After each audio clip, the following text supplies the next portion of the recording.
მირზააში ცნობილი ქართველი მხატვრის ნიკო ფიროსმანის მემორიალური სახლის სრული რესტავრაცია დაიწყო. სახლ-მუზეუმის რეაბილიტაცია ყოველწლიურად ერთდაბურიოდ ხორციელდება. უკვე მოწესრიგებულია ელექტროენერგიის, გაზის და წყლის გაყვანილობა, გადახურულია საექსპოზიციო სივრცე.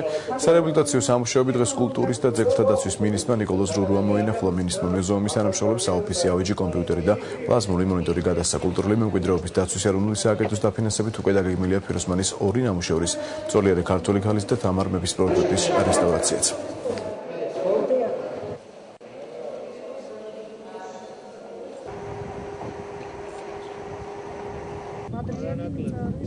სარგი დარბაზი, რომელიც შეეკეთდა, აქ იყო პრობლემები, რაღაც ინფრასტრუქტურული, ჩამოდიოდა წყალი, ეს ყველაფერი აღმოიფხვრა და ეხა აქ ვარ იმიტომ, რომ არსებული დანარჩენი პრობლემები, რომელიც ხელს უშლის აქ ტურისტების იმ რაოდენობით მოსვლას, როგორც ეკადრება ამ ადგილს და ამ დიდ მხატვარს, აი ამ პრობლემების გამოსწორებაზე ალაპარაკია. სახელმწიფო ყველაფერს აკეთებს, რომ მაქსიმალურად მოწესრიგდეს აქაური ინფრასტრუქტურა, რათა მეტი ხალხი მოვიდეს, მეტი ტურისტი მოვიზიდოთ და მეტი ადამიანი ეზიაროს ამ უდიდესი მხატვრის შემოქმედებას.